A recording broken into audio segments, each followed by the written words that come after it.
اگه دنبال پول راحت توی خونه هستی این ویدیو رو تا آخر ببین، شاید بهت کمک کنه. کاشت هل توی گلدون.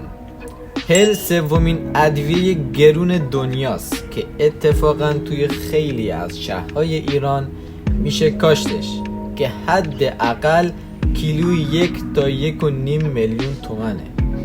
اگه توی پشت بوم خونتون گلدون بلا استفاده دارین میتونین از طریقشون پول در بیارین.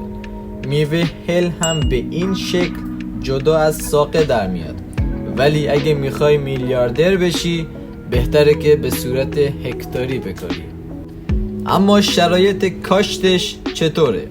اول اینکه ببینید ارتفاع شهرتون از سطح دریا چطوری است. اگه بین 760 تا 1500 متر هستش عالیه، اما اگه بالاتر بود رشد گیاه با مشکل مواجه میشه. دمای کاشت و نگهداری این گیاه بین 10 تا 35 درجه است، یعنی این دما واسش ایدئاله. از جاهای بادگیر و باد شدید هم اصلا خوشش نمیاد. خاکهای سنگین و رسی رو هم ترجیح میده. دوره اول گیاه تقریبا بالاتر از 1 ساله، ولی بعد اون هر سال بهت هل میده.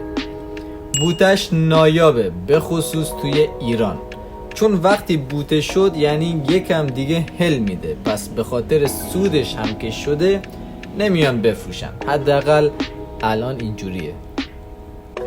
پس روش کاشتش معمولا از طریق بذر صورت میگیره.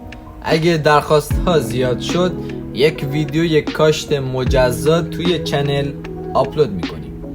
یک موضوع دیگه هم بگم، اگه توی خونه هم میخواید بکارید حداقل یک فضای 1 در 1 باشه یا تعداد گلدوناتون بالا باشه. اگه میخواید برای خودتون بکارید که همون 1 گلدون معمولا برای سال هر خانواده کافیه، اما اگه میخواید بفروشید ضمن ردیف کردن شرایط گیاه هرچی بیشتر بکارید بهتره. هر بوته بالغ توی هر گلدون حداقل 200 تا 300 گرم هل میده. توی یه دوره اگه توی زمین و شرایط خوب هم باشه که دیگه خیلی بیشتره. خدایش از یه باغچه و یا پشت بوم و چند تا گلدون بی استفاده بشه پول در آورد ایده بدیه؟ نظرتو در مورد این ویدیو برام کامنت کن. از ایده های قبلی و بعدی چنل هم غافل نشید. مرسی که تا اینجای ویدیو با من همراه بودید. افرادی که این ویدیو رو دیدن به 2 دسته تقسیم میشن، یا این کار رو انجام میدن و شروع میکنن، یا هم مثل بقیه از این ویدیو میان بیرون و میرن سراغ ویدیوهای بعدی و همینجور بلا تکلیف توی زندگیشون میمونن.